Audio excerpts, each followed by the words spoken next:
All right, and we are live. Welcome to the H&M Sports Academy. My name is Mo. I am here today with my trusty cohort, as always, Harry. And we are awfully excited today to be broadcasting live. And if you are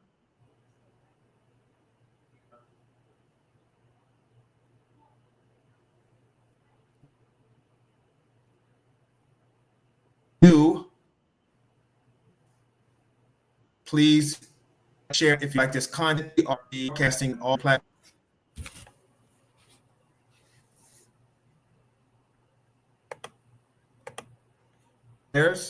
And the Dallas Cowboys. The Dallas Cowboys are traveling to Chicago. Harry is follower of the Chicago Bears, so we will be getting an insider interview today and their behalf. Very rare combination, being that they're not in the same division, but they are in the same conference, and so these matchups do matter. This year, the NFC North and the NFC East are playing each other. This is awfully important. A lot of backdrops going on, a lot of storylines going on. So as I introduce Mr. Harry over here to jump in on this topic, I'd love to hear from you on your end. Viewing that pulling in the show area about the Bears, about this contest. What do you think the main storyline should be going into this game tomorrow, 4:00 Eastern time kickoff? Yeah, I think the big storyline tomorrow for us is for both of our teams. Is desperation, especially for the Bears. We're 0-2, two bad divisional losses to start the season, and we got a Cowboys team that's coming into Soldier Field that's coming off a huge win, big emotional win off the New York Giants. So we've as a unit, the Bears are trying to scramble and find anything to get this going. So the big storyline for us is, hey, let's get a win. It's desperation. And second of all, you got Matt Eberflus coming back into town, and he was ran out of Chicago. He was the scapegoat as to why we couldn't get things, going these past two seasons, 3 seasons, however long he coached with us. So he's coming in with bad intentions. I was just looking at the scouting report. I think injuries is, the third part of this whole storyline. Our defense is pretty beat up, and you guys on a defensive level, had some issues last week with the Giants passing attack. So I think it's going to be an offensive game. I think we're coming in desperate. Ben Johnson called out the players in the media, said our practice habits were not of championship level, and he sent a message through the media to the players to try to get us going. So I think from my perspective, this is a win we got to have. Like you said, two bad divisional losses, and then you throw on top of that a terrible loss to the Cowboys, and now we're 3 games down in the conference before we even get to October, and that's just a place where we can't be right now. So I think those are my big 3 storylines.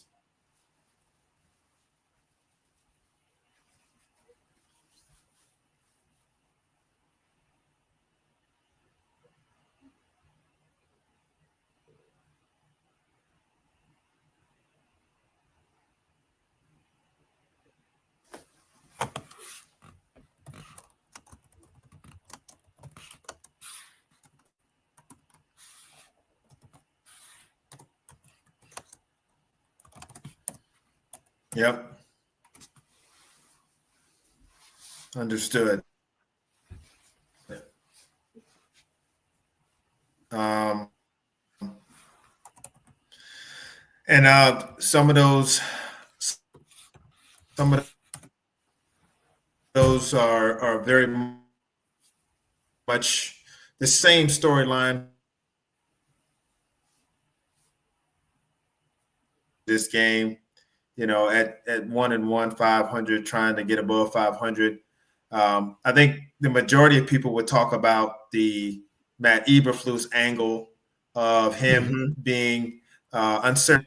He's let go of Chicago and let go from Chicago middle season. Now he comes back, and now he has the opportunity to, obviously extract some revenge and so forth. So he has that going on. But all I'm thinking about is Ben Johnson and the way he came into Dallas last year as a Detroit Lion and literally mopped the deck with us. I mean, they just literally just embarrassed our team last year. Like if the Eberflus side is one thing, but that's all I can think about if I'm looking at this is, I mean, we talking tackle eligible plays, double passes,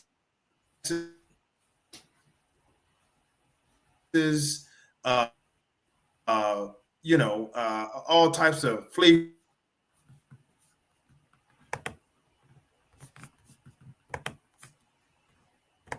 on my end. So, I would focus on that, but I think the big, overall national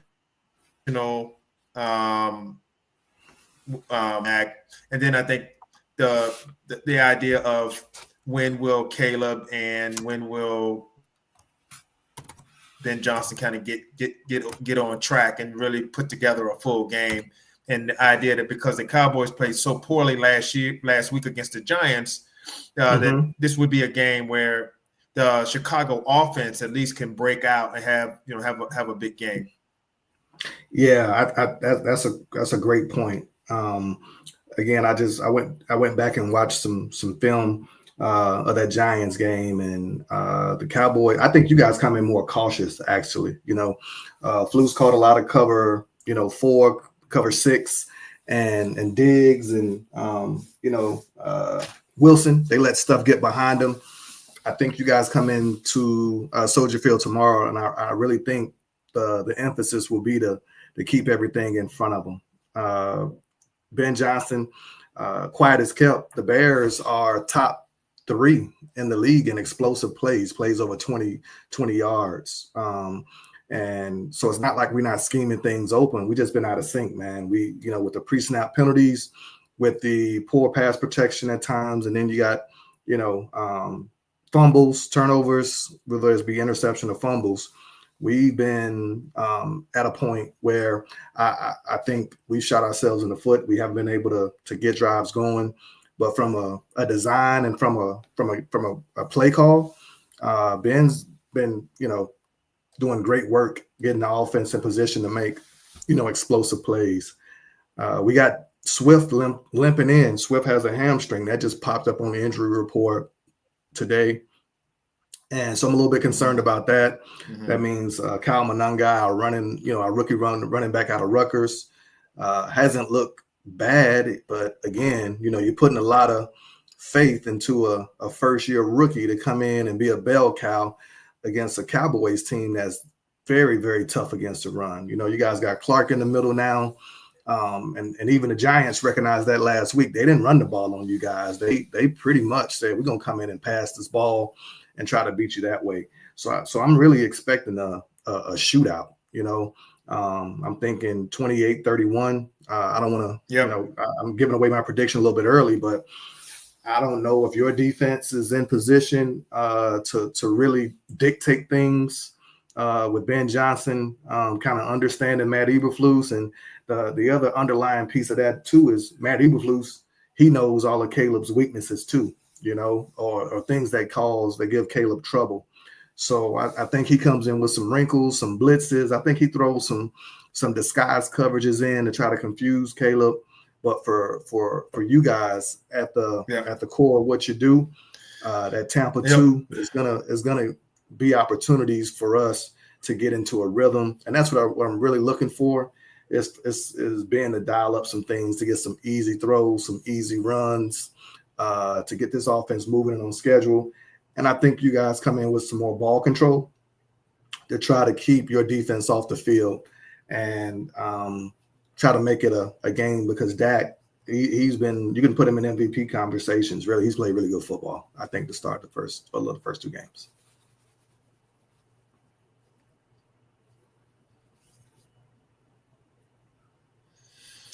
Um,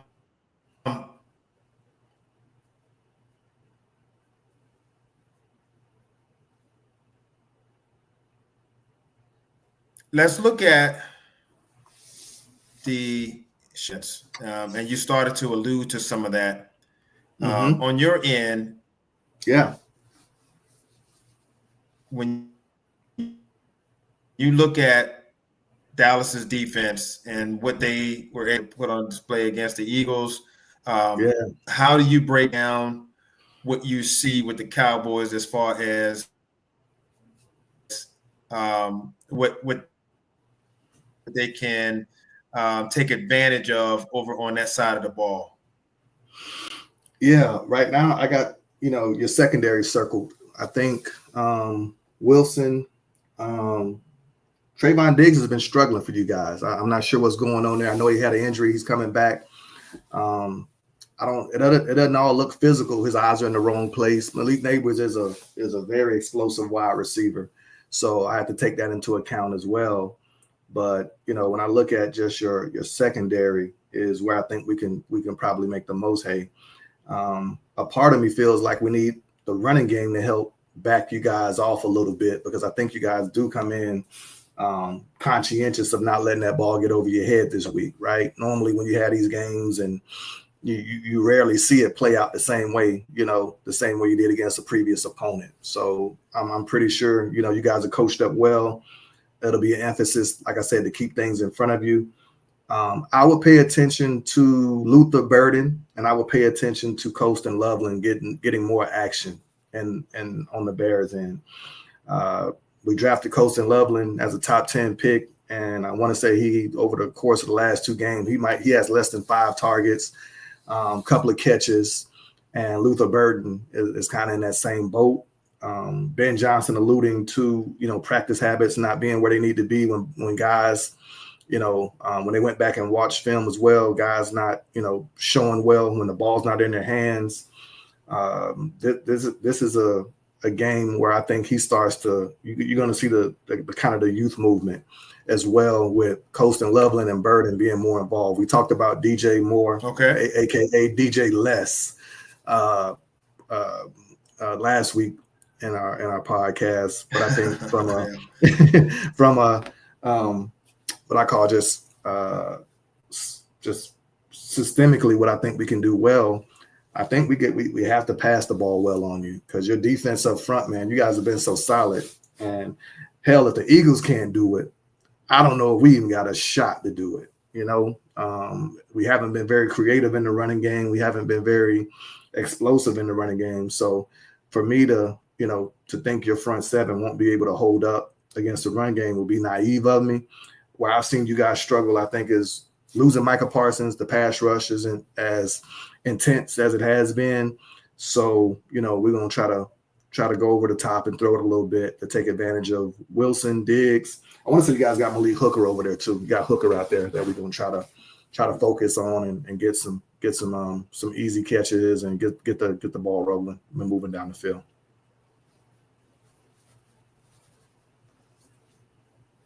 Okay. All right. It makes sense. And you certainly kind of hit on a lot of the major things that I would say Dallas would be concerned about on their end as far as the defense is concerned. Especially the injuries on the Cowboys end, which, Demarion Ravel Jr., top draft pick, cornerback, still out. Deron Bland, all-pro cornerback, still out. Butler, cornerback, still out. Kaysen still out. Kalen Carson, I'm sorry, still out. So, secondary has taken the biggest hit so far. Mm-hmm. and so that it's very thin back there.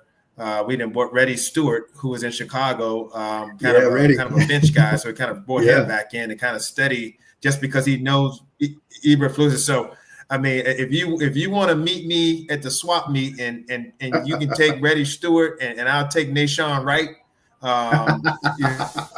know, you just you you let me know, man. I don't, but because last year Nashawn was with Dallas and last year Reddy Stewart was with Chicago. It feels like we just swapping trash around Hey, right now, trying to see if we can hey, stick something will stick to the wall. So hey, you caught me but right that's what today, you got man. to do. I'm You're still trying to I'm find still seeing any line. You know what I'm saying?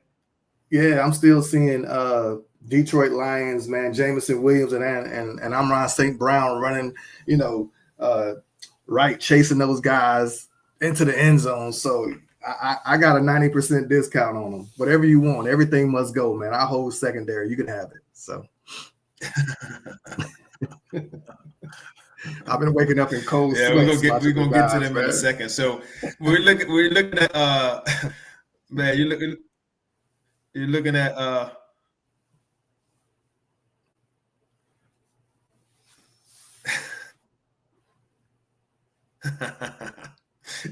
with that any type of water against Ben Johnson's offensive attack. It feels like Chicago really gets off to a fast start each of these games. They're in the Mhm. top 5 in the league as far as scoring early. The early offense is very important, and so they come out and the script is up. And the thing that Ben's the way that's more often and score more often, right? And so I understand 100% where Ben Johnson's mindset is, but it's interesting because he's got a brain guy, and Caleb Williams is the artist, Right. and the creator. He's a right brain guy, and they're trying to meet in the middle. If I looked at it, Yeah. and my little, you know, mental point of view and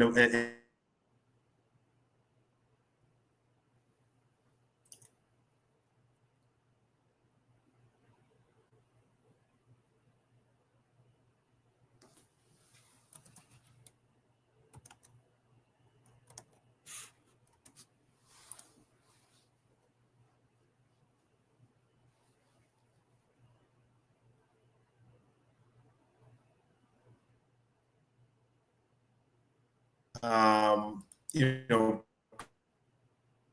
contribute in a game like this. He may be able to jump in and get a couple of snaps, but we'll see what he does. And um, whether or not the pass rush can get home and provide any type of as pass rush getting to Caleb. And Caleb's another mobile quarterback. He's pretty sudden and is very, very strong. He's very quick. And then on top of that, he's got a cannon for an arm, so he's capable of being on a run and being flushed. Yeah. Yeah. And still kind of throw a different arm slot, a different arm angle, and still complete the pass to your guys downfield. So that's a concern. Staying at home, not being lost in it, contain. There's an opportunity for Chicago to have a lot of off-script plays that can turn into something big. The question Mm-hmm. is can the Cowboys turn it into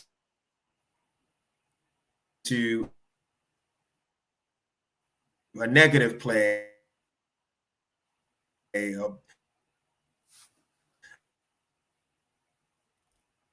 tip ball, an interception, a fumble, because of a errant mishandling of the ball. Right. You got secondary. I'm sorry. you're solid, especially in the middle, getting game as well. The Cowboys being able to get some pressure on the ends and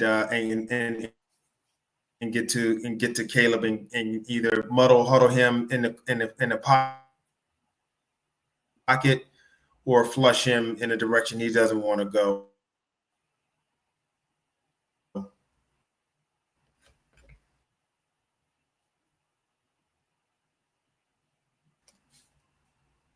Yeah, and you touched on a lot of great points. With it's a little bit of feast or famine with that, right? And I've been listening and so if we look at the other way around, let's look at what you see for where you see the sticking points are there, the coaching points are for there, given Dallas's offense and where they are at this stage of the season relative to your defense and your ability to hold them in check.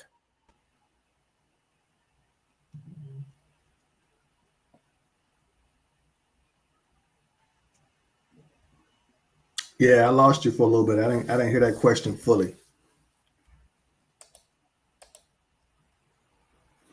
Yeah, Dallas offense versus our defense. This is the to me this is the crux of the game.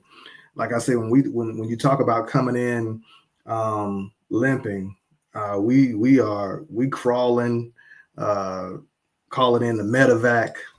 It's not looking good. We got TJ, we got Johnson, a linebacker who tried to come back from a hamstring against Detroit, and he re-injured himself, so he's out this week.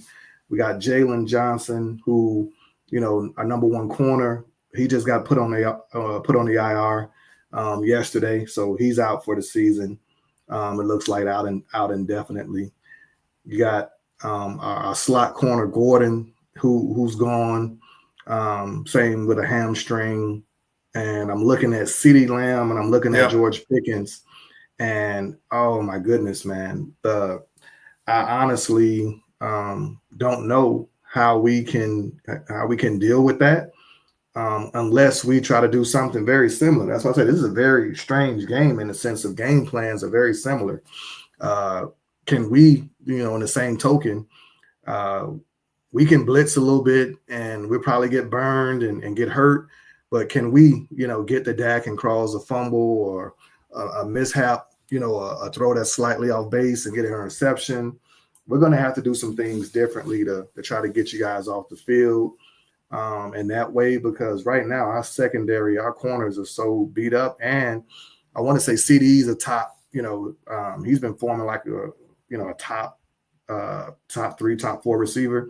And hell, he had 3-4 bad drops against the Eagles. So, I mean, even with all of that, he's still looking elite. And then you throw on top of that, I really don't feel like Pickens has exploded for you guys just yet, right? So here comes a big physical wide receiver who's ready to break out. And you got Dak, who knows exactly where the ball is going to go. He's going to be in rhythm. He's going to be on time. So personally, I think, for us, we got to disrupt that. We got to take some chances. We got to try to jump out fast and maybe get in front to, eliminate you guys running the football. Because if you guys can get, Williams and those guys going downhill, in addition to the mismatch you got at wide receiver against our secondary right now, who's hurt pretty bad, we're going to have to find a way to try to corral 2 really elite receivers that we don't match up well with at all. And you throw on top of the fact, our run fits last week were absolutely horrid. Detroit ran every which way on us. I know you guys watched that film, and you guys, I forget the name of the coach, but your offensive coordinator, he comes from Arizona with an elite run game scheme that I think is best in the league as far as just the the schematics of it. And, in order for us, that told me as a not just a fan, as an analyst trying to look at things, that told me we don't understand our defense just yet, right? And that makes sense. You got a new group and a new system, and I think you guys would use some of those similar tactics with the motion, adding a wide receiver, to drop down in the box to help confuse some of the run fits and some of the misdirection, to try to disrupt a fast flow defense to create some very positive explosive run plays. So I'm honestly very concerned up front, because we haven't generated much pass rush either. So we're going to have to take some chances to make sure that we can get, some sort of resistance going against your offense.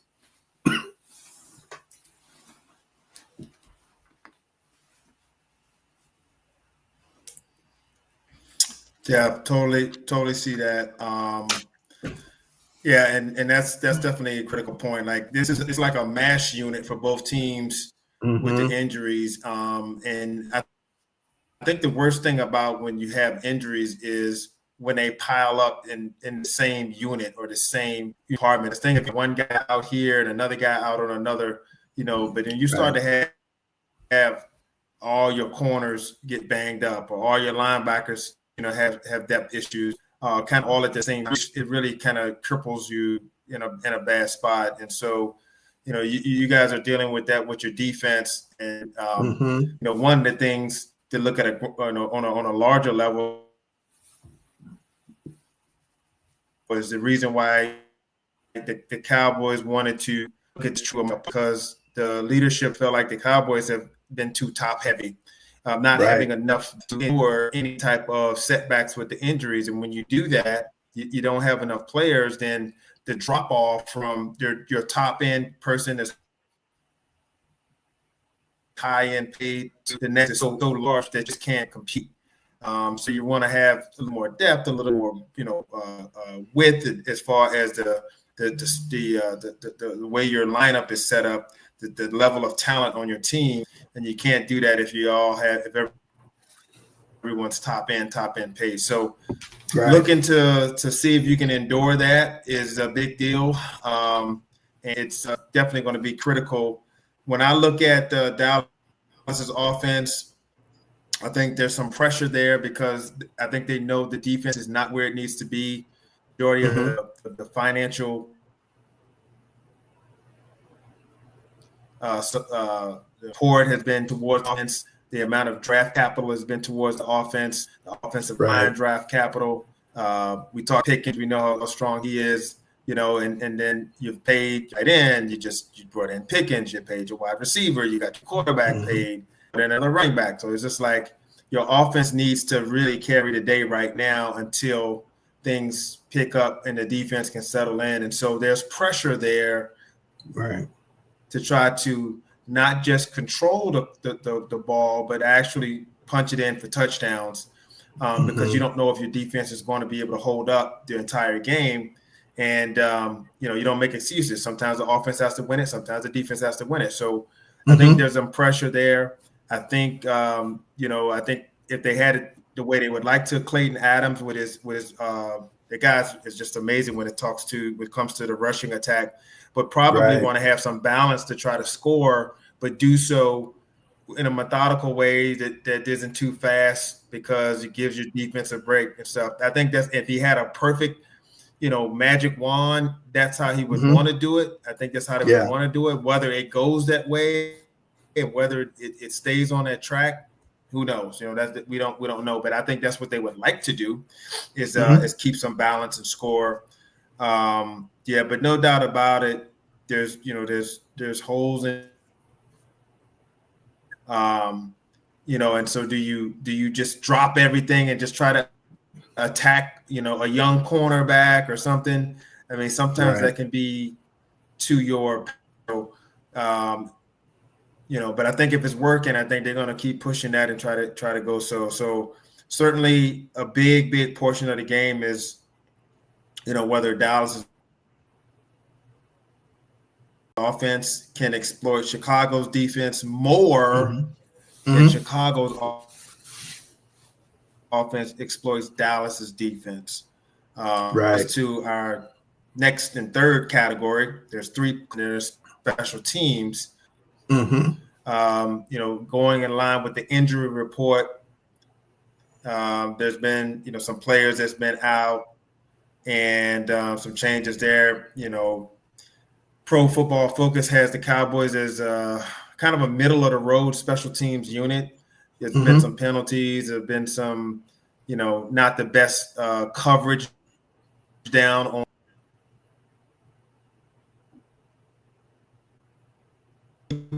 Would you see Chicago's special teams? Tell me, do you see any advantages there in the kicking game? Anywhere where you can kind of close a gap, maybe get yourself a little bit of an edge to give your offense or your defense a better chance? Negative, nothing. And I say that with full confidence. We come in off of the Minnesota game. Cairo Santos is supposed to, he's entrusted to kick the ball out of bounds towards the end of that game, if you remember, to try to give us a shot to at least get one more possession, and he can't kick it through the end zone. And we end up losing that game and not getting an opportunity. And then I turn on, the game against Detroit, and what does he do? He puts the ball on the tee and fires the ball right out of bounds. So they start the drive at the 40. That tells me his confidence is shot. We brought in Moody, who got cut by the 49ers to add some, competition or stress to him. But and this is the part that you and I talk about all the time. The special units team, if our starters were healthy, it will be much better. But because we have, now we got, Nashawn Wright playing, starting, he's normally going to be a special teams gunner, right? You got McLeod, who's normally a special teams, protector. Now he's starting. So everything that we practice up all through camp, goes out the window, and we got a bunch of guys, like a mash unit, who hasn't really got a lot of live reps. That's one thing that's hard to replicate in practice, right? Punt coverage, punt, kickoff return, kickoff coverage.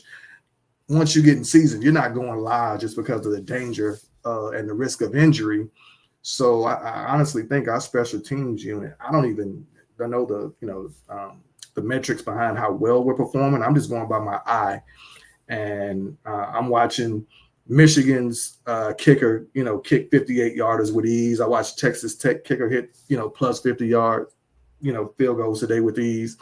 And then I'm watching Cairo Santos about rip his hip out his socket, trying to kick it from 50. And I'm just, completely frustrated with that unit. And then I go back to Torrey Taylor, a punter we drafted in the 4th round, who was lights out at Iowa.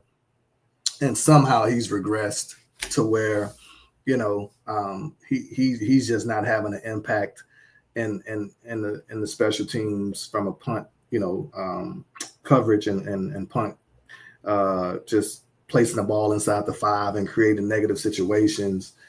I'm frustrated, especially with everyone. And this is what I want to say. And I know I'm getting a little bit off base, but it just hit me. This is a psyche game. I should have the style that Detroit, they didn't beat us physically. They said we're mentally tougher than this team, right? And we're gonna hit them in the mouth, and we're gonna do what we want to do, and we quit. And it might not have been and you talk about, it wasn't a full, I'm just giving up, but me giving 90% versus giving 100, it looks what it looks like, and you get 52 hung on your head, right? So the Cowboys, I think, are coming in, and they're going to say, you know what? We're going to test the mental psyche of this team. How long do they want to stay in this fight, right? How long do they want to stand toe-to-toe? And when things get bad, can they withstand, the stress, the crowd, everybody getting on them? Are they going to wilt? And this is, like I say, this is not just a desperation game, but this is a huge game for the franchise to establish some mental toughness and culture around, not continue to do the same things we've done over the last, 5-6 years, man, where we start to wilt when things get rough. And right now things are looking rough. 0-2, 0-3.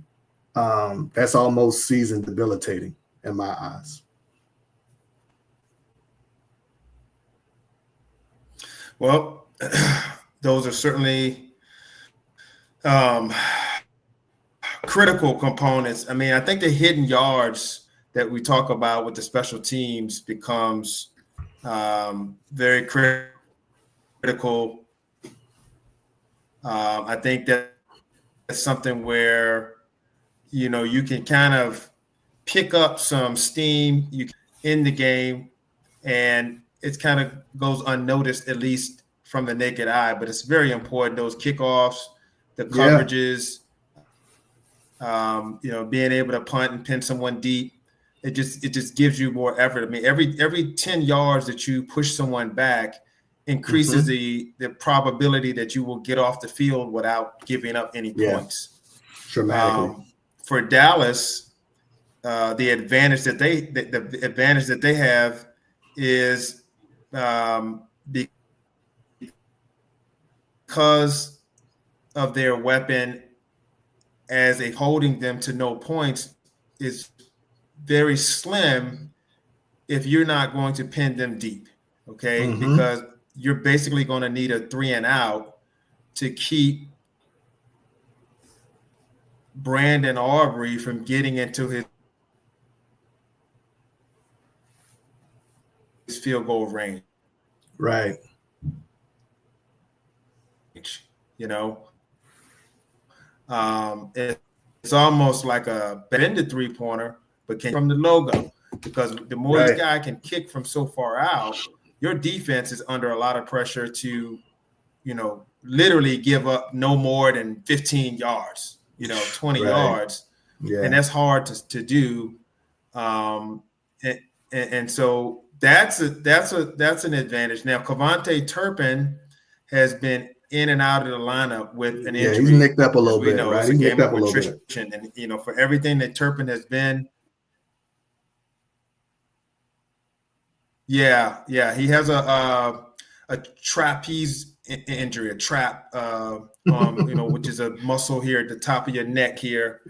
And it connects basically your shoulder to your neck. And so they thought it was a neck issue, but he took a helmet to that area, and it's been very, uncomfortable for him.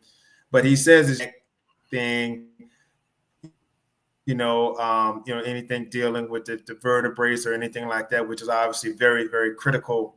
And he's already a small player. I mean, he's a small guy. So the word is that he's going to try to give it a go, which is, the other end of what Dallas is a kick return. And so, Dallas's concept is kick it to Turpin, let him return it and get you to the 35-40. You bring a potent offense out, they get you 2 first downs, and you're in field goal range. Right. And so that's the short field that the Cowboys are trying to create there. And that's a weapon if it can be used in the right form to be determined when it comes down to it. So Chicago's special teams versus Dallas's special teams, I think is going to be a big component of this game that also can kind of swing things back and forth. I don't know if the game's going to be won and lost that way. I guess it could be with a field goal made or a field goal missed. But there's definitely some hidden points there, some hidden yards there. So let's talk about coaching here. Okay. You have the boy wonder that is Johnson, and he of engineering and IT, software development mindset, very systematic, going up against Eberflus, who was once again coordinator. So the question is, it's kind of who wins the mental mind game between those two. What do you see with Ben Johnson and what he's going to try to do to exploit? Where he's going to try.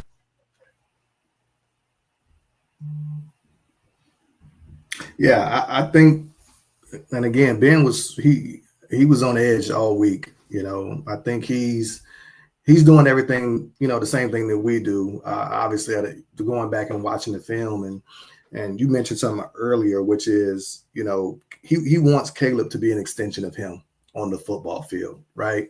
So I think when he's putting together these game plans and these schemes, and the first 15, we look great, right? And they've had a chance to rep it. They got the looks, everything's in sync.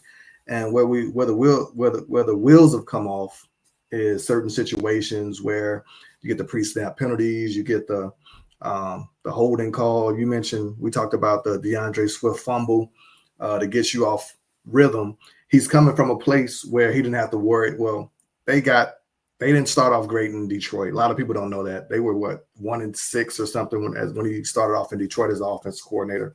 So it takes time to put it together. But to get more specific to your question, I think he's really looking to like, hey, let's control the things that we have impact on, right? No pre-snap penalties, no holding, ball protection. Again, Caleb, be Superman after you've gone through, the proper protocol to go through the right progressions for the play. All the ad-libbing, all of the areas where what I just call lead to negative, plays. He's looking to keep us on script. He's looking to keep us in sync as far as being able to take advantage of that cover 2 defense. Flus, Leopard done change their stripes too much, man. Flus is going to play a lot of zone, and I think Ben's going to dial up a lot of what I call rhythm throws. So he's going to need Caleb to go through his progressions and, hit that back foot, trust his feet, trust his eyes, and, work through the zones that Eberflus is going to throw at him. I don't see he also mentioned, I think we're going to see a bigger emphasis on the run game as well. We've only run the ball 20, 22, 23 times the last 2 games. For a young quarterback's best friend is the run game. So I think maybe he relies and tries to get the run game going and mix it in a little bit more, and then try to get Colston Loveland and Luther Burden in the flow of the offense through play action. And that's what I would be looking out for from an attack standpoint from Ben Johnson. He knows exactly what the weaknesses are in the defense. I think his concern is, those negative plays, those splash plays, getting them off script, because he can't get into a rhythm as a play caller. And I've called plays at a very, at a lower level with my son. And anytime you want to, 1st and 15, 2nd and 20, 3rd and 32, we had, multiple instances where we're, behind the chains and you can't get into your flow, you can't get into your rhythm. So I think his emphasis is, hey, let's get me into a rhythm, and the aggressiveness, right? I think he's learning as a coach still. And that's a huge, huge piece in that Detroit game. Even though Caleb threw that pick early on, the defense came out and got a stop. We get the ball back, and then, we do 2 quarterback sneaks back to back on Detroit side of the football field. We get stopped, and they take that and punch it right back in, right? I think Ben's going to have to dial his own self back and take those types of risks when they're needed, as opposed to, hey, this is my coaching style, because the team hasn't caught up to him as a play caller just yet to where all that stuff marries up well. Right now, we're already struggling to keep the offense clean, and you throw in, I call them wasted opportunities, where you put your defense in terrible situations. That doesn't bode well, and that's how you get beat. And that's how you get 52 points hung on your head. And that's how you lose against the Minnesota Vikings, when you got them dead to rights and you continue to, keep them on life support.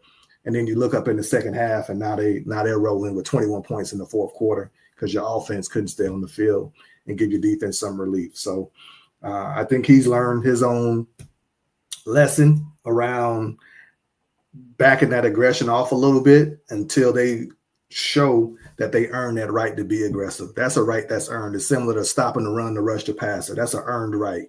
Offensively, you got to eliminate the penalties, and we got to execute for me to start going all Right. willy-nilly with these fourth downs, right?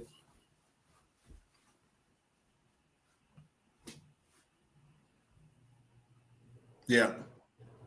Yeah. Yeah, you got to show that you're capable of completing those downs, and that you have the momentum there where you can you're going to be able to execute. If you're Right. executing poorly, then you got to fourth down because you weren't executing at a high level, not because the defense rose up and gave it everything they had and they stopped you on third down, but they really scuffling. That's what he was doing in Detroit. He was like, yeah, they're not really stopping us, but every once in a while they'll use those three downs and keep us from getting our 10 yards. But we know they couldn't stop us from getting 10 yards on a fourth down because they barely were stopping us anyway. But that's not the Right. situation. The team No. has control on defense and they're stopping you. And the answer isn't to go out there and give it another shot on fourth down. I was used to say it all the time. It's like if you're on the goal line and you're running the ball, you have first and goal on the 2-yard line, and you can stop three times and get 2 yards and three chances. Yeah. Yeah. So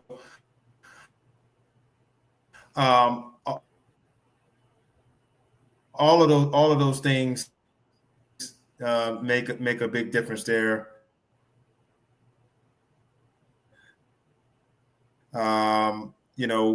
And it's so very important to also be able to look at the flip side of things. You're talking about Eberflus and his effort to stop Ben Johnson. Eberflus runs a cover 2 scheme. He runs mostly zone. He wants to be multiple, but he hasn't been able to. He hasn't been able to be multiple, and so he would like to be able to do so, but he doesn't have the horses to do so. So he's trying to navigate that and make that happen, and that's a tough challenge because you're dealing with an offense that can really strip in a lot of different ways. And so the question is going to be, will Eberflus be able to mostly play zone, mix in some pressure, mix in some blitzing to try to keep Caleb off track, or will he allow him to find his legs, get his footing, and all clicking? He's cooking now, and so that's really what it boils down to. Is Eberflus wants to be able to do some things. He doesn't quite have personnel that he would like to have. Maybe need a little bit more from the pass rush, a little bit more from the secondary. And that's what I was getting ready to say. Things. In Flus's defense, he's when he came to Chicago, the first thing we did was trade away Khalil Mack. And then he gets to Dallas, and what's the first thing you guys do is trade away Michael Parsons, right? Yeah. So, in order to make that Tampa 2 go, you need a 3 technique and you need pass rush from your front 4. Yeah. And he's operating, with you guys. You got some young, your young defensive end out of Boston College, and you got some other pieces up front that just haven't been able to get home. So the question is, to me, it's almost, is the risk worth the reward, right? Why go in and blitz Chicago, and why go in and take all these chances when they known to shoot themselves in the foot, right? So a part of me feels like that how risky Flus gets is gonna be dictated by how efficient Chicago's behaving and how we're doing as an offense, right? Yeah. If we're holding, if we're getting behind the chains, we've got pre-snap penalties. Yeah. I think he's like perfectly content sitting in that shell and, getting off the field and getting that ball back to his offense.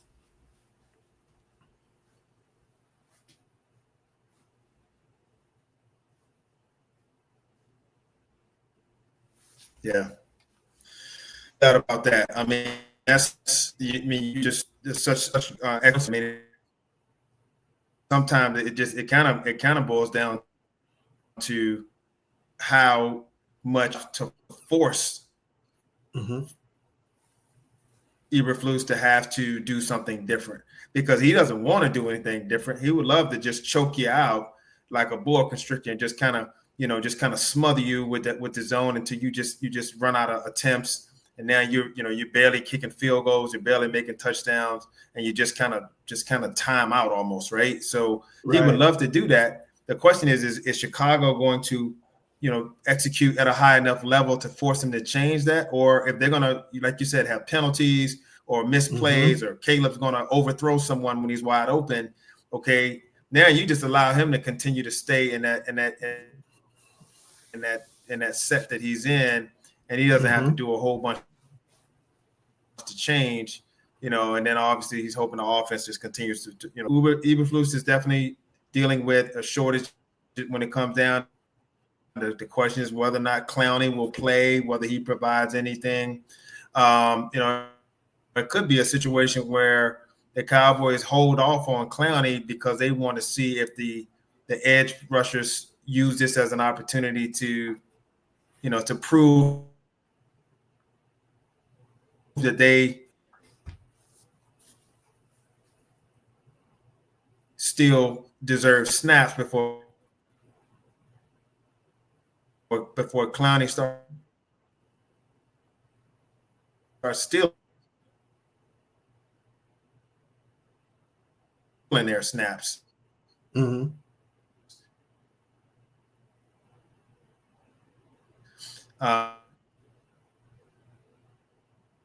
Um,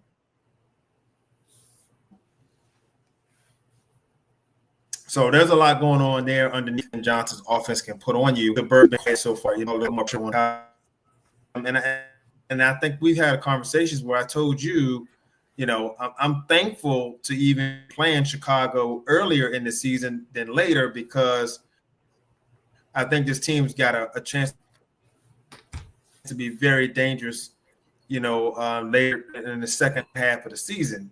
And Right. I would be a little more, doing that, but you get what you get, and so Right. it is definitely we want to make sure it's like, okay, Chicago's going to bust out of this.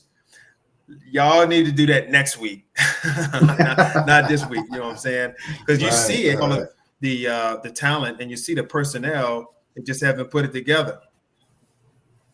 Right. And I think You know what I'm saying? So no, I know exactly what you're good saying. stuff. Good stuff. And I think I'll say this real quick. I'll say it real quick. I'll say it real quick. I think the the proof is in the pudding, just with the explosive plays that are happening. Out of all of this messiness and all of this dysfunction, we're still, like I say, a top 2 team in the NFL as far as explosive plays over 20 yards and explosive runs over 20 yards. So the expectation is going to get better. The question is, will the season get too far out of reach before we actually get a hang of this thing, right? And going down and losing another home game and another conference game puts us in a situation where, again, it's not about the execution. It's about the mental psyche of this team. Can they withstand and be mentally strong enough to shift the culture and start to put, trust the process of what's happening around you. Yeah, and just trusting the process of what's happening around you, right? It's going to happen, but it might not yield positive results. Are you going to be mentally strong enough to stay the course and continue to do what's right and practice hard and do the things that this coaching staff is telling you is going to, yield fruit? But when you're not getting the results, it's hard to stay the course. And those guys are going to weed themselves out. And I think, you'll see a much more polished product towards the end of the season. Unfortunately for us, we need it now. We need it tomorrow in 20 hours. We need it. So.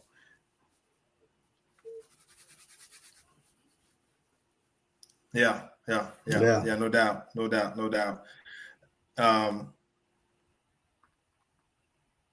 Yeah, very Very well said. I think we're both on the same page when it comes to that. It's like this. It could be at some point like I said, when Caleb and Ben Johnson kind of be in the middle as far as what they want this offense to look like, and they get it clicking. They got a lot of dudes that can do this here. So we're just hoping that they don't figure it out this week, or maybe next week. You know what I'm saying? But that's really what it was. It's like a time bomb, just kind of waiting to see. So let's look at the other side here of the coin. You have Dallas's offense and Schottenheimer up against good old Dennis Allen here and the Chicago defense. What do you see for Schottenheimer versus Dennis Allen? What's Dennis Allen's angle here going to be, given the injuries, the youth that he has? Is he going to try to stop the run and like make the team one-dimensional? Is he going to see blitzing and be like, the hell with this? I'm sending everything I got downstream and see if I can break this up. Is he going to lay back and try to wait for a mistake? A lot of different ways to approach it. Maybe he mixes it all up. But what do you see as far as what Dennis Allen will do there? Yeah, and this is again, NFL is a no excuse league, and I prefaced it before talking about injuries. Not an excuse. I'm just being transparent, right? For Dennis Allen, he comes in, he thought, again, all through camp, he had Kyler Gordon, he had his TJ Edwards, he had a healthy Grady Jarrett, he had, expecting Jalen Johnson to come back. And I think right now he can't even play his style of football that he wants to play. Normally he's an aggressive, up in your face, multiple, fronts and looks, blitzing, very, very, very aggressive style of defense. And right now the Bears are 32nd when it comes to blitz percentage in the NFL. So we're last in the league, and that's completely against his identity. And that tells me with the injuries, with everything that's going on, he's trying to be a little bit more vanilla and, simplify. I'm not going to say dumb it down, just simplify what the responsibilities are. And you throw in two very complex offenses out the gate, two West Coast offenses. You got, Kevin O'Connell, and then you follow that up with a high-powered Detroit Lions scheme, and you got Jared Goff, who's a pinpoint passer, and we're being vanilla with him. It yielded some very negative results, right? So I think he goes into this week, and this is where I talk about the desperation and being able to. You got to go out on your shield, man. Guys are prideful in the NFL. They put some very bad film, on tape last week, and you got to go when you got to hold your water. At the end of the day, you're an NFL player, and the defense started to break down because guys tried to do too much, instead of playing their assignment and being sound and trusting what he's trying to accomplish, or they let go of the rope a little bit because it got a little bit too hard. So Dennis is going to come out this week, and he knows we don't have the horses to really get up there and challenge Dallas's offense, especially those wide receivers, in a lot of one-on-one man situations. So I think he's going to play some zone, and he's going to sprinkle in and throw in some different disguises and coverages and take a few shots. And the thought process is going to be, can we create a couple of negative plays to flip this game, right? If we can get a couple of stops, get off the field, can our offense handle, scoring and putting us up a little bit to make, this thing one-dimensional. So at least we can kind of focus in on just one issue, as opposed to trying to stop the run and a high-powered, passing attack. So he's going to get a little bit more risky, as it'll be calculated, but he can't sit in the shell like he did last week against Detroit, because we already got the results of that test. No reason to go and roll that same game plan out and expect a different result at all.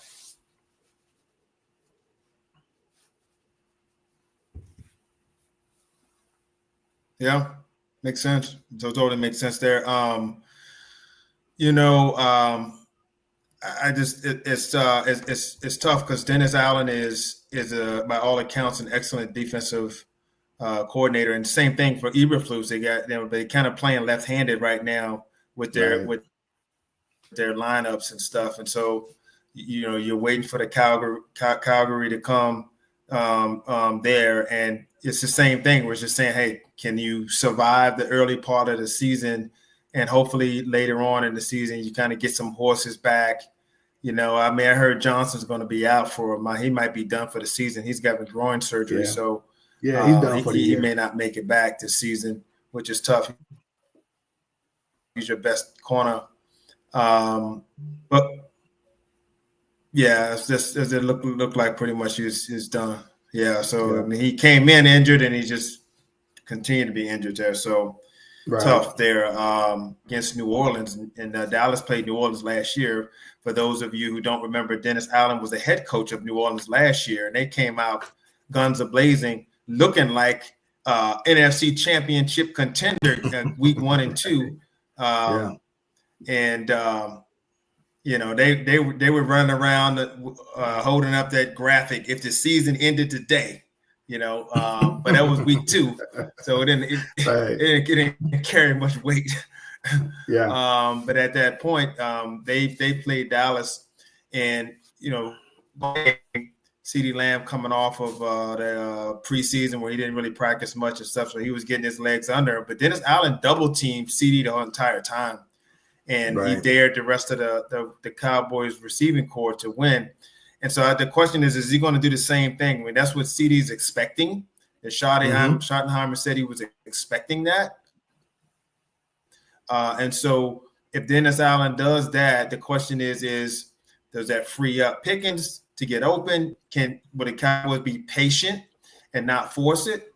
CeeDee's one of them guys. He thinks, man, I can beat a double team. Throw it up to me anyway. You know what I'm saying? Right. But you do that and you risk putting the ball in harm's way, and you just don't have a lot of that when you can just give it to your tight end or give it to Turp or give it to somewhere else. So the question is that going to work? Is that going to keep Dak from trying to get the ball to CeeDee, and then all of a sudden there's a trickle down and the rest of the receiving corps can't deliver at the same clip that CeeDee? Because once CeeDee gets going, he can just choke you out, because he gets warm, he gets hot, and he just catches everything at that point. But that's going to be very interesting to see, and that system work. And he may not do that.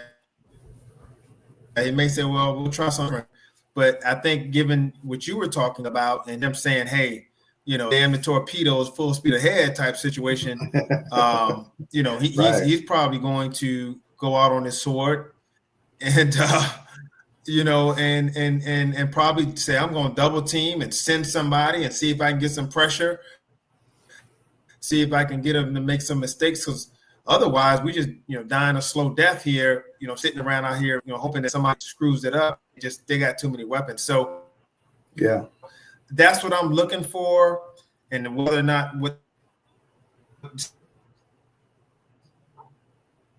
see what Schottenheimer does to offset that. So to close out and wrap up, talking a lot of different things, but it all boils down to somebody's got to come out of this game with more points to me.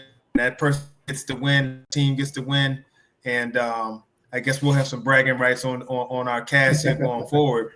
But tell me this: if Chicago wins tomorrow, what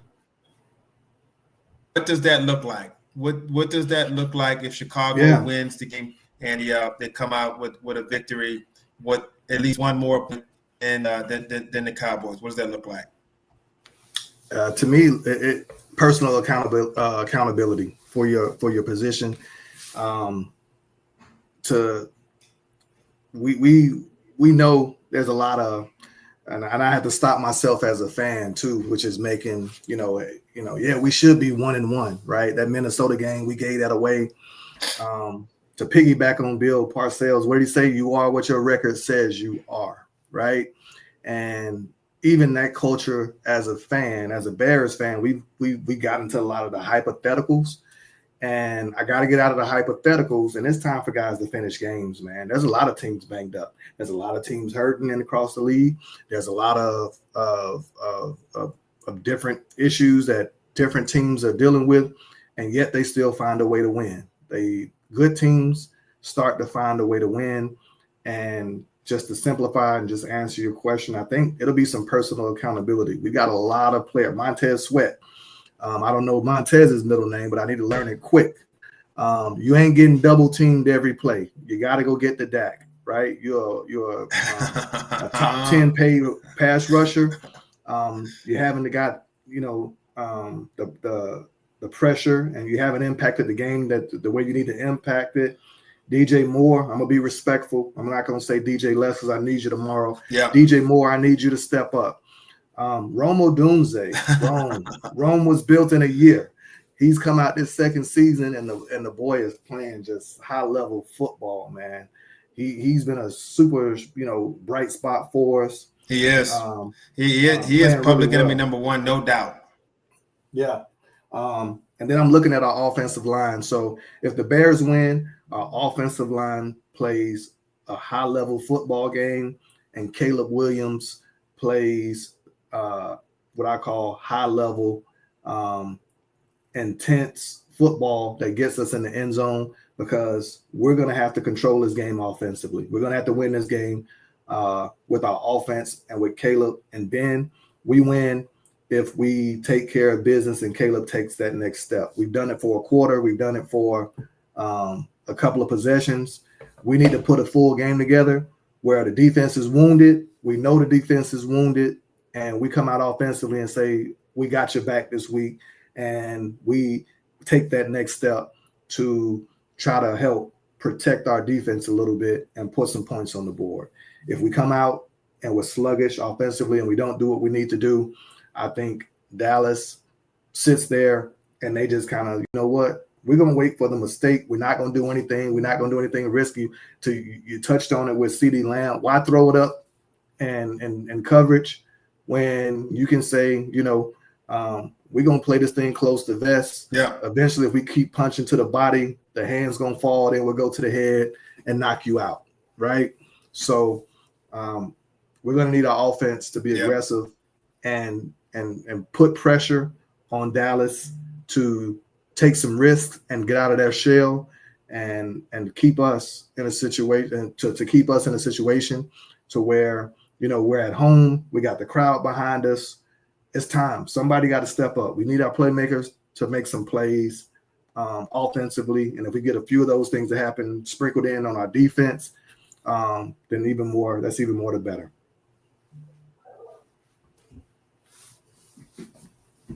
Understood.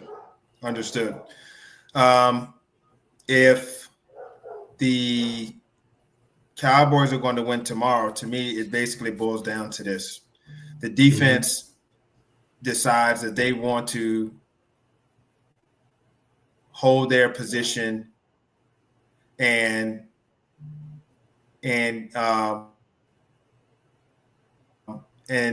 get off the field, with big sacks and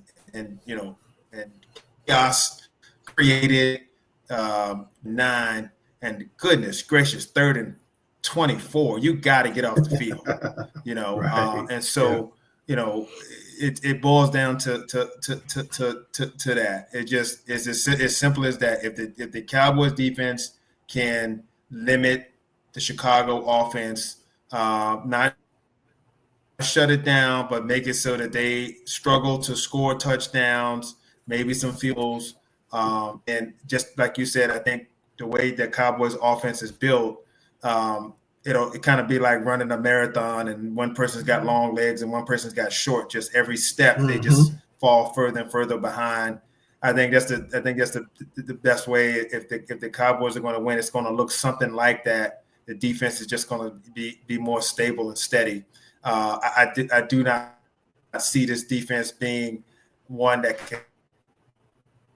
can wreak havoc and they don't have the horses right now to do that, and that's risky because Caleb can burn you, trying to make a big play, trying to be a hero, So that's not a good equation. So if the defense is able to do that, I feel like the offense is going to just hold their own, do their part. The special teams will do their part with the field goals, and the Cowboys will be able to pull it out.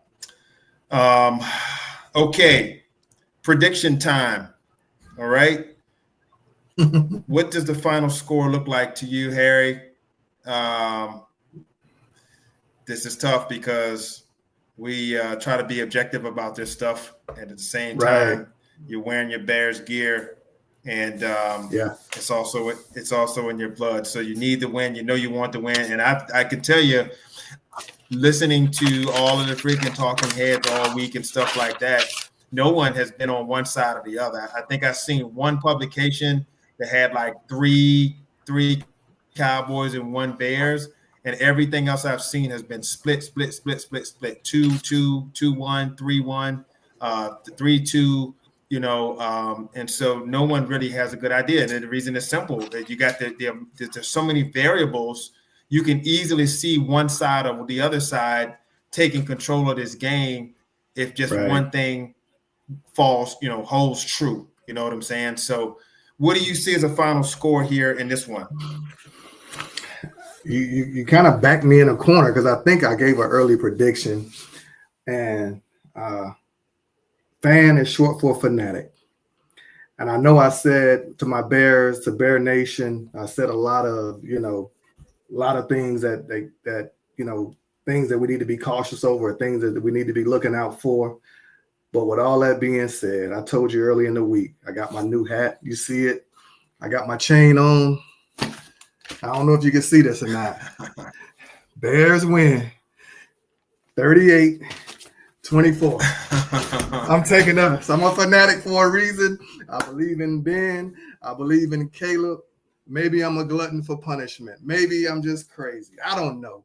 All I know is that the spirit of Brian Urlacher, the spirit of Mike Dicker and George Hallis is coming through us tomorrow. And notice I didn't name a quarterback, so Sid Luckman. I'll throw Sid in there. It's going to flow through the veins of Caleb Williams, and we're going to pull something out. 38-14, we fully 38-24, we fully desperate. We got to have it. That's my prediction. I'm taking Chicago. Well,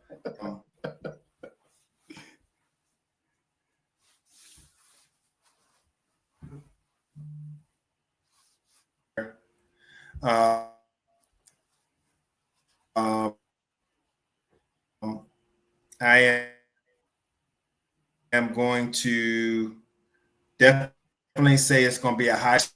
I think both teams' offenses are going to really kind of have their way because of the field goal unit being able to score, and then just the experience that Dak Prescott has as a quarterback.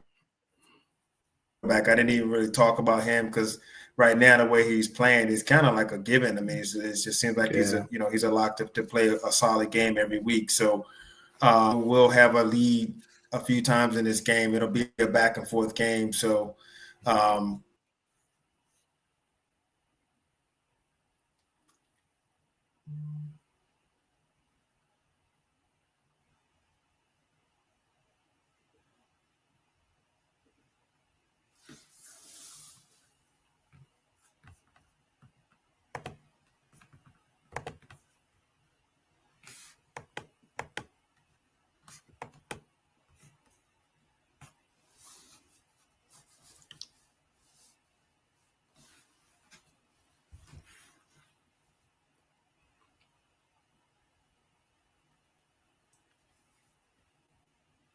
that but I think Chicago comes out of this game looking like, okay, now we're starting to see some of the components of our offense can really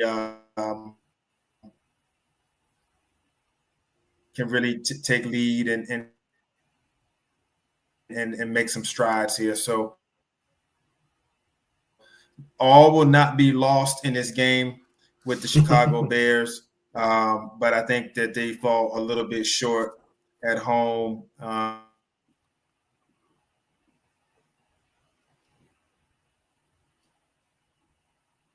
Yeah, I think you pretty much to kind of wrap things up. It sounds like you were just kind of predicting that we would show some promise, but in the end, it just won't be enough.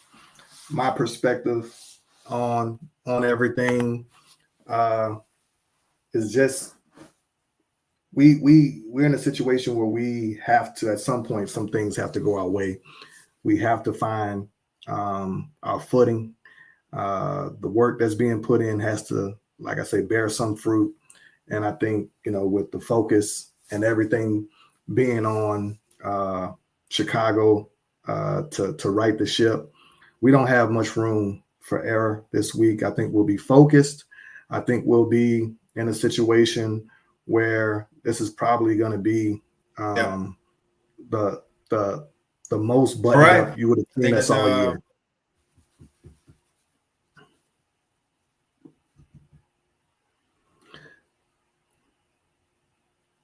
So, from that perspective, I'm expecting a really good showing offensively, defensively.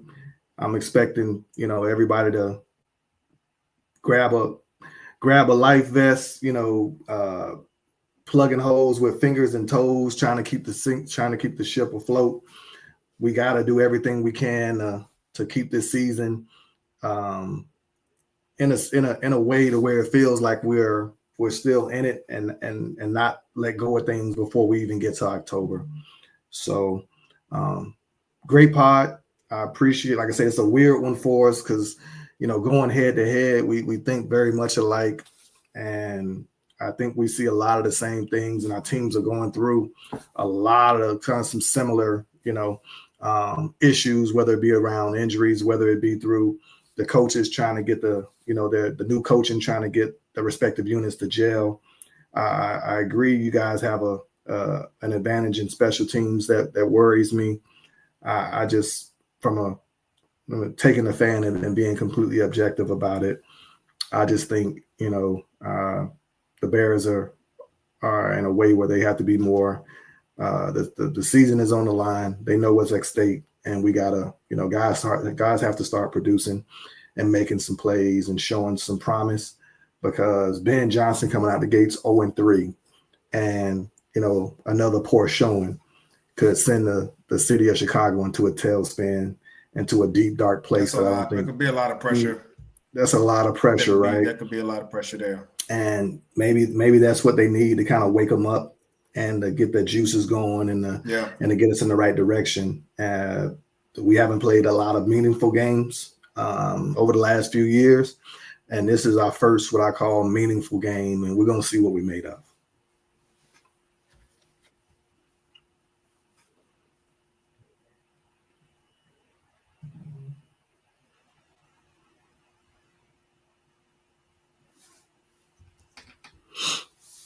All right. I think that was a great pod. Again, we appreciate everybody who listened. A lot of great football on tomorrow. Biggest game for us, obviously, is us, at 4 p.m. Eastern. Like, share, subscribe. We'll be back to do a post-game recap after the game.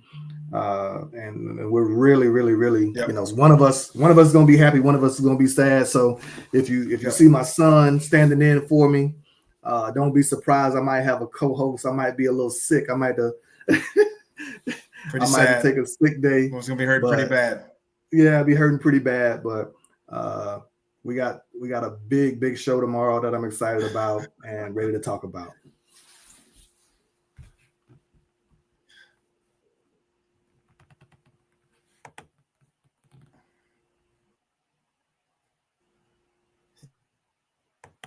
Yeah, no doubt.